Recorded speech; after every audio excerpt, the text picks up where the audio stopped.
Las cosas que viajan con los hombres. La Betsy traslada un mundo. Vernet consigna con una meticulosidad el caos de cacerolas, medias de lana, remos, arañas de cristal, ginebra y clavos. Detrás de cada objeto, de cada pequeño renglón de inventario, se percibe un eco de la vida en las islas. Después del almuerzo observamos que un buque entraba. Causó una alegría general. Yo no sabía qué hacer. Tenía vehementes deseos que fuese de Buenos Aires. Queríamos saber, por la bandera, de dónde era. Al fin, puso bandera de Buenos Aires. Me fastidia mucho la continuación del mal tiempo que me hace parecer este lugar más triste de lo que es. Viento fuerte y granizo. Hoy ha sido el primer día que oí truenos en Malvinas. Mas se dejaron sentir muy poco y no duraron una hora. Último día. Nublado y ventoso. Por tener que aprontar cartas y encomiendas para Montevideo y Buenos Aires, cesa el diario que he llevado desde que desembarqué en esta isla hasta la fecha.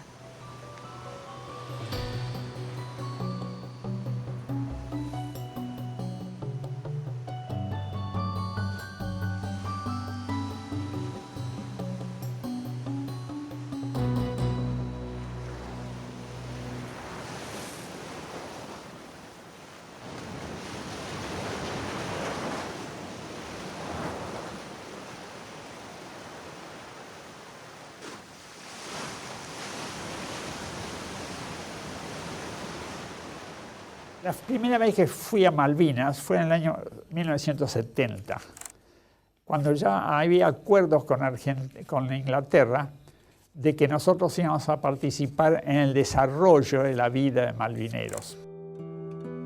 Yo nací en territorio malvinense en el año 47, el quinto hijo, que serían 9 hermanos en total. Y me fui educado en las escuelas públicas de Puerto Argentino. Como chico en la escuela, mi gran ambición era terminar la escuela y era trabajar en la zona rural. Comencé a aprender español también a corta edad y el idioma castellano siempre me llamó la atención. Entonces yo tenía, cuando lo empecé a escuchar, tenía un deseo de, yo quiero aprender ese idioma. Yo fui con la convicción absoluta de que iba a un territorio argentino en el cual se hablaba inglés. Cuando yo llegué buscando así vestigios argentinos, lo primero que me sorprendió que mucha gente habla castellano. En ese entonces, años 50, hasta 70 inclusive, todo lo que todos los insumos para el funcionamiento diario de la colonia y de las estancias provenían del exterior. Y la única vía de comunicación con el territorio era la vía marítima. Toda la cuestión de Malvinas, ya toda la lógica de todo tipo, económica, de poblamiento, social, tiene que ver con sostener una población, yo diría casi cautiva, porque era su único reaseguro de continuidad, de tenencia del territorio. Los ingleses, en todos sus proyectos de colonización, es una mezcla también de colonización mercantil, para lo cual se generaban en compañías, empresas. La Falkland Company fue una compañía que ejercía el monopolio, sobre todo del comercio de la lana, sobre todo. Pero junto con eso, el transporte, la vida, la propiedad, la tierra, como ejerce cualquier monopolio. No muy distinto al modelo que hizo en muchos otros lugares, y en algunos hasta sin necesidad de ocupación territorial. Acá necesitaba la ocupación territorial por motivos sobre todo geopolíticos. La historia es un ser vivo, una criatura cambiante que puede pensarse siempre a sí misma y hacerse nueva por la voluntad de los hombres. no sabe entender puntos finales y allí donde parecen cerrarse en sus caminos en encrucijadas, vuelve a abrirlos y multiplica sus horizontes cuando se la piensa con nuevas palabras.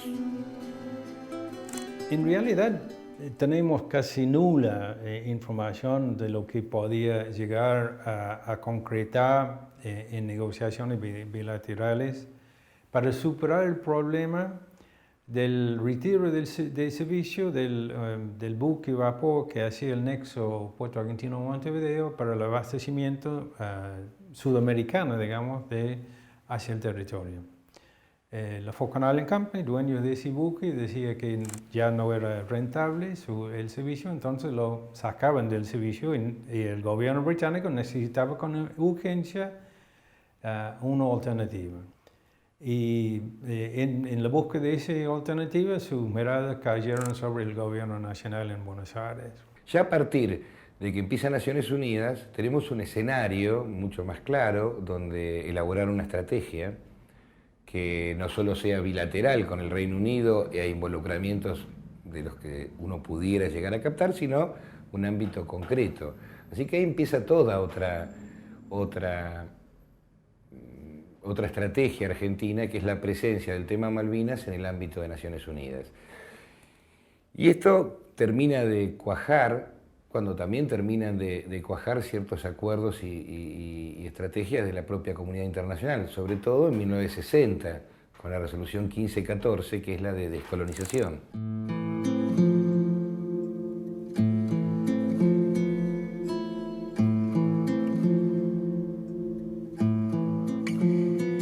Malvinas como una herida abierta en la historia. Malvinas como un camino en deuda. Esas islas en donde a lo largo de más de 100 años no se habían entendido los hombres, volvían ahora a ser un eje del entendimiento. Argentina e Inglaterra presentaron sendas cartas al secretario general de las Naciones Unidas para iniciar conversaciones con palabras que venían a sanar el pasado. Diálogos, reunir divergencias, libertad de comunicaciones y movimiento entre el territorio continental y las islas en ambas direcciones. Cuando la poca información llegó, hubo oposición, obviamente, por parte de los formadores de opinión en Puerto Argentino de que no deberíamos recibir bajo ningún concepto ayuda por parte del gobierno nacional argentino. Pero no había otra alternativa. Y si bien no hubo ninguna consulta, plebiscito, referendo, está de acuerdo, si no está de acuerdo, el gobierno británico siguió adelante con sus negociaciones y logró lo que se transformó en el acuerdo de comunicaciones, en un principio, que iba a ser telegráficos, telefónicos y otros, y luego se transformó en líneas aéreas del Estado, gas del Estado, YPF, una serie de beneficios que significó un salto cualitativo muy importante para la comunidad isleña.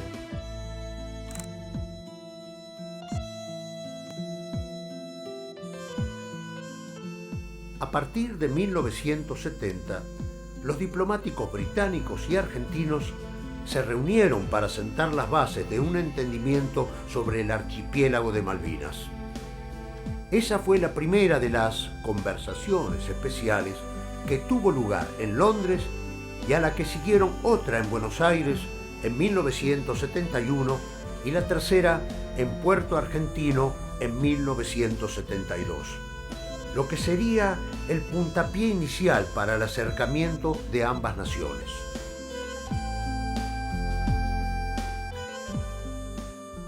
El acuerdo que habían hecho con Inglaterra es que Argentina iba a hacer una pista provisoria que tenía que durar 2 años nada más. En los 2 años Inglaterra tenía que hacer la pista definitiva. Esa pista provisoria en verdad duró 4 años y medio.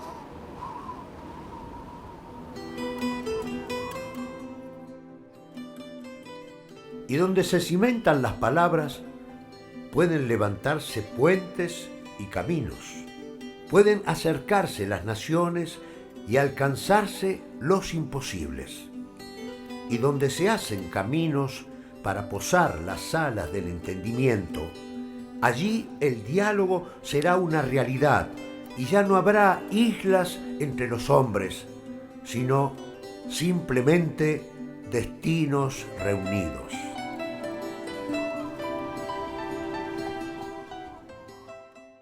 Relaciones Exteriores estuvo buscando un instrumento para penetrar, el ADE. Y después del ADE, transportes navales.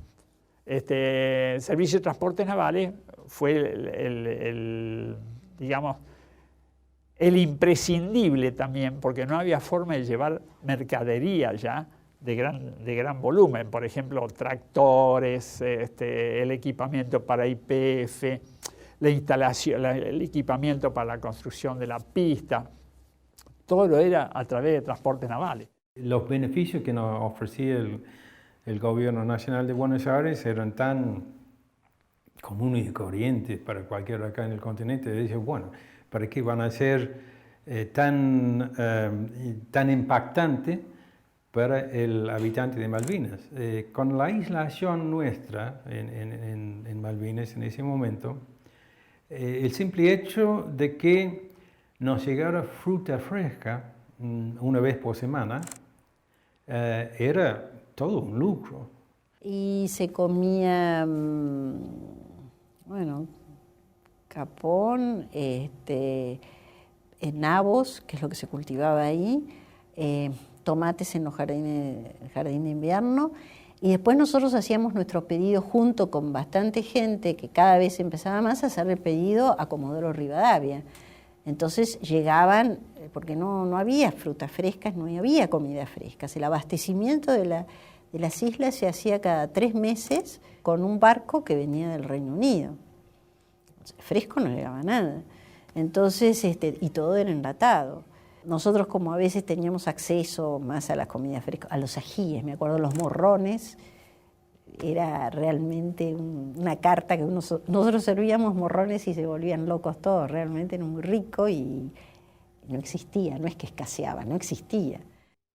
Porque ahí para poder cultivar hay que abonar la tierra, porque allá es turba. Cada familia tenía un lugar donde ellos cortaban la tierra, la utilizaban como carbón. Como el gas no existía, se cocinaba con turba. Turba es el principio del carbón que tiene, digamos, en la superficie de los terrenos. Se cortaban en panes del tamaño de un adoquín normal, se hacían secar al sol y eso se quemaba y con eso cocinaban. Ellos no conocían ningún artefacto para cocinar ni para calefaccionarse. La turba era el combustible, la calefacción, el agua caliente y la cocina era turba. Y lo que provee las islas eran los panes de turba grandes, pues uno los tiene que ir cortando de acuerdo al tamaño del recipiente donde los va a poner.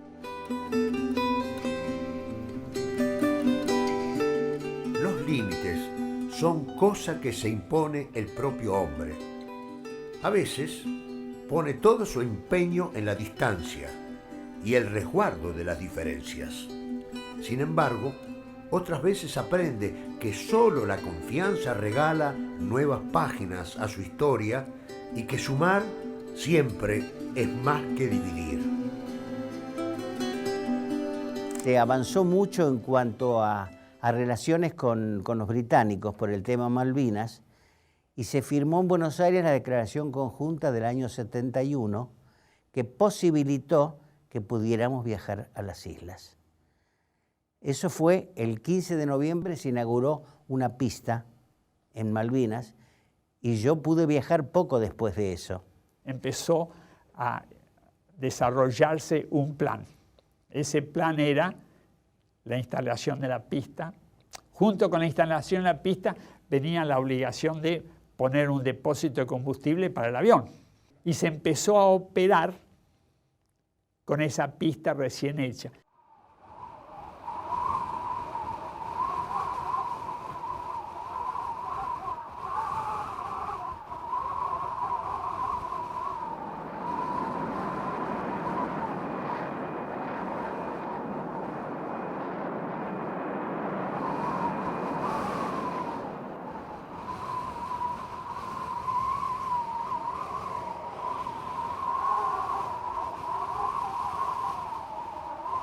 la posibilidad de luego tomar un avión en Puerto Argentino y descender 1 hora y media después en Comodoro Rivadavia era comparativo con la primera llegada de Armstrong a la Luna para nosotros, porque eran beneficios, servicios que hasta ese momento totalmente impensada que podía llegar al territorio. Cuando nosotros viajamos a la Antártida la primera vez, fue como premio de nuestra participación como fotógrafo, ¿no es cierto?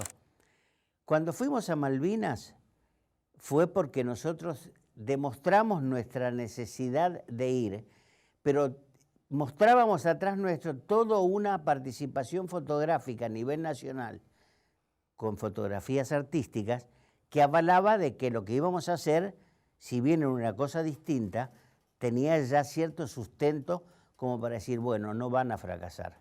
Nos interesaba conocer Malvinas y conocer al malvinense, que no teníamos la más pálida idea de con lo que nos íbamos a encontrar.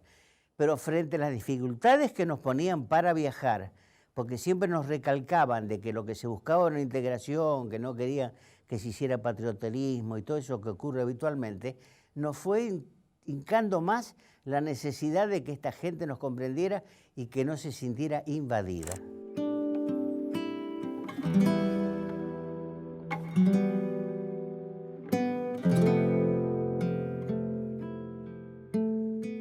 Fui designado por la Administración de Gas del Estado para construir una exposición de artefactos a gas en funcionamiento. Yo recibí la orden de ir a Malvinas con el personal necesario para instalar la exposición. Gas del Estado fue una de las empresas que más contribuyeron. Después estaba YPF, estaba el Ministerio de Educación, que brindó el servicio de 2 o 3 maestras que enseñaron castellano. El programa incluyó la enseñanza del español en el colegio, secundario y primario. Por la tarde, 2 veces por semana, clases a adultos. Después se hacían clases por radio al campo, a los chicos que vivían en el campo. Y los deberes y todo el material se transportaba en el hidroavión que en ese momento unía la capital con los distintos establecimientos. Y después lo que se añadió, que también dentro de una medida política, fue la señora del entonces pretendido gobernador de las islas, tomaba clases de español. Las lenguas que pueden separar también pueden unir, acercar, sembrar los rumbos para que el otro deje de ser un extraño. Y hablando las mismas palabras, es el mismo horizonte el que se eleva y los sueños se acercan a los despiertos. En esa época se avanzó mucho más en estos acuerdos que en la discusión de soberanía. Pero sin duda fue muy importante esta época. Yo creo que fue la época en que más cerca estuvimos de llegar a una solución pacífica del diferendo. Esto implicó, a lo largo de todo este proceso, que se instalara YPF, que se vendiera gas envasado, y solucionando uno de los problemas más cotidianos de la gente, que se comercializaran productos argentinos, que estuvieran empresas argentinas como la de Líneas, que se construyera con la Fuerza Aérea Argentina la primer pista que permitía vincular más fluidamente vuelos de continente a isla, que se propiciara muchos beneficios explícitos y escritos para isleños que vengan vía becas y demás a estudiar al continente en escuelas inglesas mayormente, o a tratamientos de salud o a pasear. Porque nosotros cuando salimos de acá lo llamaba Cancillería y pedía que aparte de ir a trabajar hagamos relaciones públicas. O sea, que acerquemos al malvinero a nosotros. Yo cumplía. Yo todos los domingos invitaba a una familia, le hacía tallarines, ravioles, ñoquis, porque no conocían nada de lo que era eso. El malvinense es una persona que no hace daño, no conversa poco, no es familiero como somos nosotros acá. Cada uno vive en su casa, hace su propia vida, pero cuando llega el momento que tiene oportunidad de conversar con alguien, se explayan. ¿Por qué? Porque el tipo te cuenta qué es lo que piensa. Yo tuve la satisfacción que cuando nosotros regalamos las fotografías en la primera exposición, a mí me llegaban invitaciones para ir a tomar al té a la casa, incluso a almorzar. Yo esa noche fui al Globe Hotel, que es la cantina más famosa que tienen ellos, y tuve que tomarme como 5 whisky porque todo el mundo me convidaba. Los chicos del colegio a mí me apreciaban mucho y los pibes me esperaban. Salían del colegio, como yo me hacía la recorrida, a la planta, al aeropuerto donde dejaba el camión, y los pibes venían, me esperaban, les enseñé a tomar mate, les hacía galletitas con dulce de leche, con dulce de membrillo, dulce de batata, les enseñé a tomar mate. Las conversaciones que manteníamos eran de la vida cotidiana, digamos. Y ahí se daba qué es lo que uno hacía acá, qué es lo que uno hacía en la Argentina continental, pero no era como, ¿qué hacen ustedes? Sino, bueno, tu vida normal, sin la connotación. Yo pienso que todos esos intereses que mostraban por conocer, iban ya más allá del conocimiento de la persona que uno tiene adelante. Ahora, al brindar todas esas respuestas, evidentemente se está dando un reflejo de toda otra cultura. La cultura es lo que hace a la sociedad el hogar de los hombres. Y ella no acepta las fronteras como obstáculos cuando existen los medios para entenderse y la intención de hacerlo. El tener al otro delante, verse en el reflejo de su mirada, es lo que transforma a la cultura en la amistad entre los hombres. La radio local transmitía en horario matutino y para las amas de casa de 10:30 de la mañana hasta el 12 de mediodía. Y en horario vespertino de 5:30 de la tarde hasta las 10 de la noche. Eso era, digamos, los francos horarios de la emisión local. Además, toda la comunicación, uno dice por radio. El radio es un sistema de radio centralizado que se llamaba la Vox, que es un sistema que todas las casas de las islas tienen como un parlante que uno no lo apaga, o le saca el volumen o le ponía el volumen, nada más. Y periódicamente, en distintas horas del día, la Vox empezaba a transmitir. Entonces, a la mañana y a la tarde eran las conexiones con la BBC. Entonces, uno recibía la BBC y después se utilizaba para los mensajes locales. Y dentro de eso también estaban las clases de español al campo. Duraban unos de 30 a 45 minutos. Entonces, era todo el ejercicio oral y con mi hermana hacíamos diálogos. Después a diálogos que uno se quedaba callado y se suponía que del otro lado el chico que estaba escuchando la radio completaba el espacio vacío. Y también pasábamos música de la Argentina continental y bueno, había tratar de matizarlo. Pero hay que pensar que todo el nivel era a partir del nivel primario, es decir, primero el escalón, los básicos de la enseñanza del idioma. La maestra era un caso especial porque había un interés muy grande en tenerlas ahí. Ellas enseñaban castellano como profesora regular del superintendente, dependiente del superintendente de educación. Es decir, estaban en el staff de la isla. En el momento que nosotros estuvimos, sobre todo al principio, de la Argentina continental éramos 9, y que eran el vicecomodoro con su mujer y uno de sus hijos que iba al colegio secundario. Los otros 2 eran más grandes, o sea, es que ellos iban y venían. un suboficial que también atendía a los aviones cuando llegaba, con su mujer y sus 2 chiquitos. Esos chiquitos no iban, eran muy chiquitos, ni siquiera al colegio primario. Y después había un empleado del ADE, que, bueno, en la oficina del ADE, la venta de los pasajes, etcétera, todo lo atendía. Y nosotras 2. Sí, nos veíamos todo el tiempo. Además, eran... En ese momento en Puerto Argentino había 900 habitantes, una cosa así, o sea que uno se encontraba con todo el mundo todo el tiempo. Los pies son instrumentos mágicos que borran las fronteras del mundo. Y el mundo se hace pequeño a su paso porque sus límites son inventos. Y recorrer sus caminos es un derecho que no debe respetar condiciones. Cuando llegamos a Malvinas ya se había instalado lo que se llamaba la tarjeta blanca.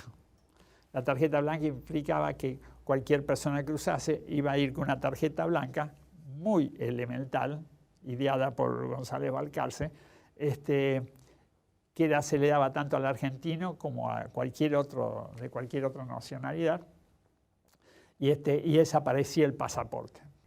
Yo no tenía pasaporte, porque no había tenido necesidad, así que no lo pensaba mostrar. Pero con la tarjeta blanca no era necesario llevar pasaporte.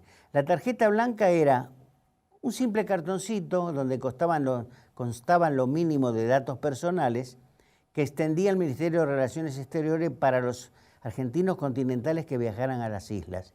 Y por el otro lado, los malvinenses que querían venir a Buenos Aires, las autoridades locales les extendían una tarjeta blanca similar que tenía el mismo valor que si fuera un pasaporte. Te permitía circular por allá o ellos por acá, por todo el país, sin ningún problema.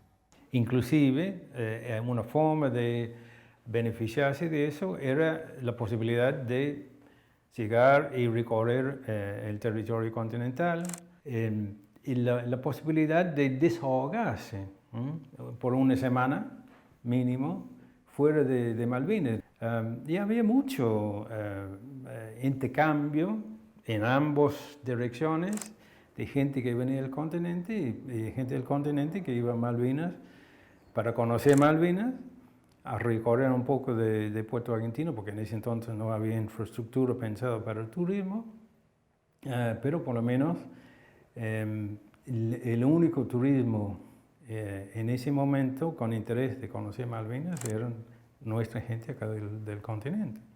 Con respecto a lo que yo me imaginaba de Malvinas, me imaginaba ver campo, como ocurre en todos los lados, no grandes ciudades, porque si me hablaban de que Malvinas tenía 1.200 habitantes en 50 manzanas, 5 cuadras para arriba y 10 cuadras de largo por la costanera, no podía presumir de que hubiera una gran edificación. Además, yo sé que lo que abundaban eran casas de madera y chapa, porque no hay ladrillo, o sea, había y sigue habiendo seguro mucha falta de elementos de construcción por la distancia y por el abastecimiento. Era cerca del mediodía, debe haber sido como unas 11 de la mañana, y bajar del avión y directamente era pero para agarrarse, a mí literalmente varias veces me tiró el viento, pero literalmente tirarme el viento mientras iba caminando por la costanera. Pero ahí fue la primera impresión y después de asombro y de descubrimiento, pero como entretenido, como agradable en todo momento. Y muy lindo, muy lindo. Esa bahía nos pareció lindísima, las casas con todos sus techos de distintos colores, todas escalonadas mirando a la bahía. Es el viento el que reúne los destinos. Es el viento el que fuerza a los hombres a encontrarse. El mismo que infla las velas de los barcos, el mismo que empuja las alas de sus ingenios voladores. Y allí, en Malvinas, nudo de la historia en donde las naciones se desentienden, los vientos, tarde o temprano, volverán a reunir sus caminos.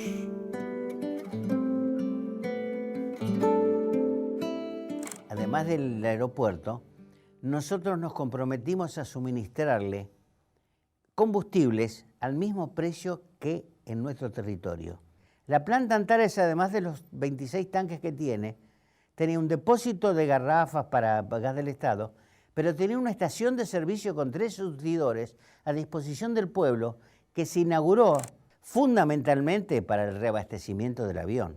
Estaban los surtidores, había un pasillo así, entraba por un lado, salía así, acá estaba la oficina y atrás estaban los tanques. Con 2 surtidores, uno para gasoil y uno para nafta super. El combustible se llevó para todo el pueblo, no solo para YPF, para los vehículos nuestros y del ADE, sino para todo. Se vendió todo, se vendía.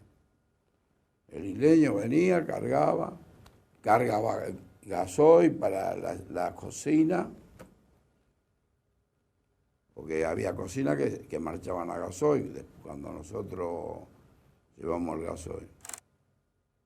La turba no funcionó prácticamente más. Todo era a garrafa o gasoil.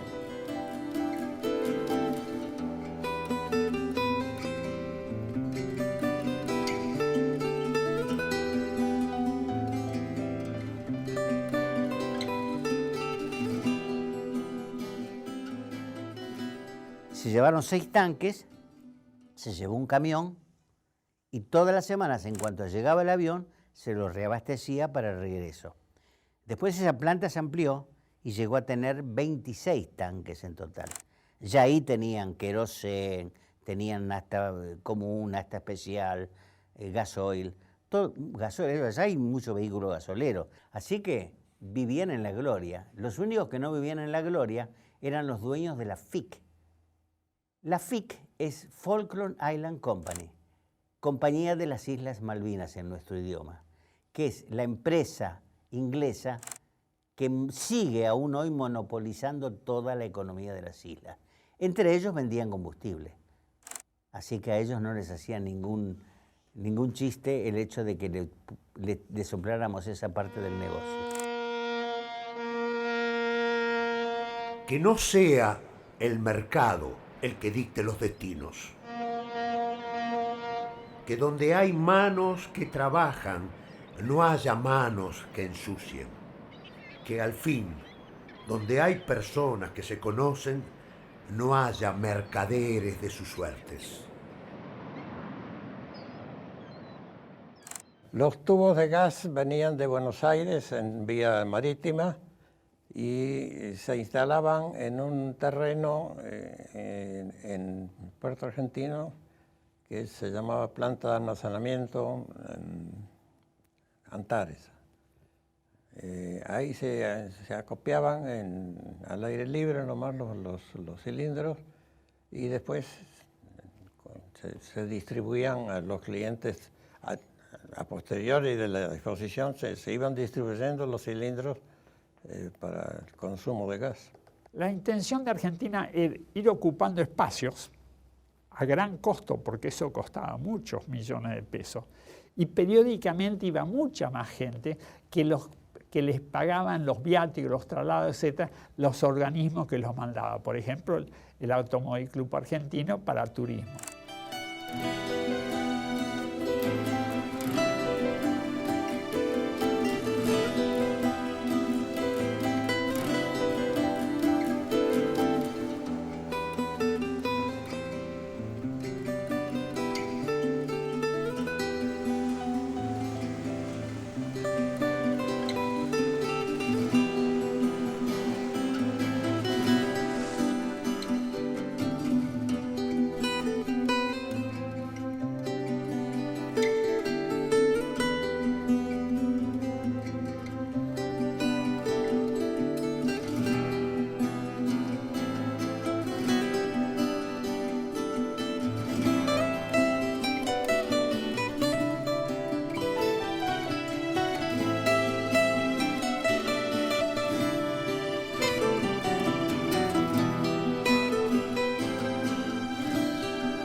empezaron a vincularse estos mundos, lo cual abonó también la viabilidad política de algunos otros acuerdos. Y yo te digo, como punto culmine el 74, porque hay una propuesta inglesa de condominio.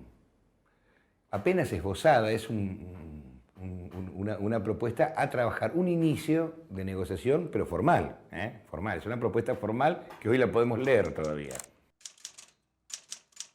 Largos años de tratativas, el esfuerzo constante de dos países por entenderse, y después de todo esto, un siglo de desencuentros se resumió en un tratado. Las banderas británica y argentina serían enarboladas juntas. Sus habitantes hablarían dos idiomas y tendrían dos nacionalidades. Su constitución y gobernación serían compartidas y alternadas. Sin embargo, esa carta que fue escrita jamás llegó a ser firmada. Básicamente propone un periodo no definido, largo. Algunos hablaron en algún momento inclusive de traducir esta cuestión del interés de los isleños en que ninguna transferencia de soberanía se produjera hasta, desde que se empieza, el último de los que en ese momento, previo al acuerdo, estaban vivos, no haya muerto. Llega al conocimiento público en el territorio de la misma forma que sucedió en el 68, casi sobre los finales, digamos, de estas gestiones diplomáticas que iba a llegar a ese condominio. Y en principio, igual que ocurrió en 68, la primera reacción de los formadores de opinión pública era violento. Que no se puede considerar bajo ningún concepto un condominio. La contrapropuesta era poner el tema de la soberanía en la heladera, digamos, como decía ahí nosotros vulgarmente, 25 años, mientras que se iba desarrollando las posibilidades económicas, de los recursos económicos del territorio. Fueron una de las tantas ideas que se fueron tirando, pero lo concreto es que se proponía un prolongado, nunca estuvo definido cuánto, tiempo de condominio, con una serie de medidas. 2 banderas, Reino Unido, Argentina, 2 lenguas oficiales, alternancia en la designación de autoridades por periodos entre uno y otro, y una serie de circunstancias que había que empezar a adaptar y poner en práctica para lograr una convivencia pacífica y armónica. Argentina estaba dispuesta a avanzar por este camino. Este contacto favorecido por la permanencia, trabajar en empresas argentinas que estaban, comer dulce de leche, puedo dar 1000 detalles.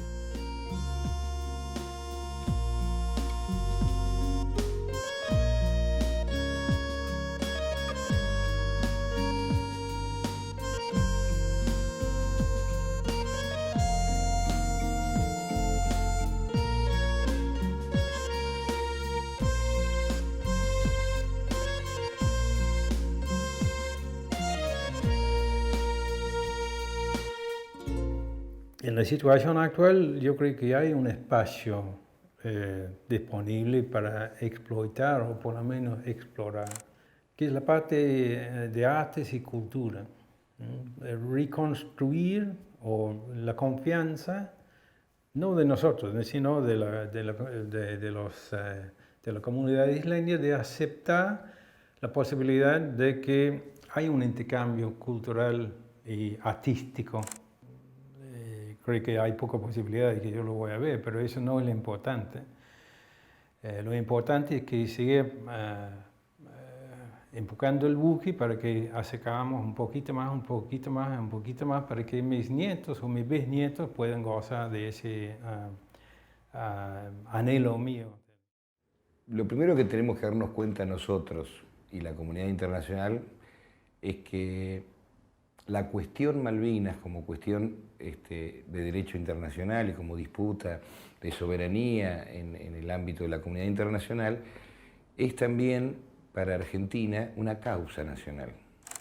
Yo como argentino, por supuesto, para mí el tema es la soberanía también, pero si me pongo a pensar un instante como sudamericano, como habitante del planeta, el tema es la paz. El futuro es un horizonte trazado de paciencia y habitado por todos los que vendrán. Ellos que alguna vez fueron el sueño de los que duermen en el recuerdo. Y así como no hay muchos futuros, sino uno solo, solo hay un horizonte hacia el que todos los hombres son llevados por los vientos de la historia a reunirse y a entenderse en un solo mundo en paz.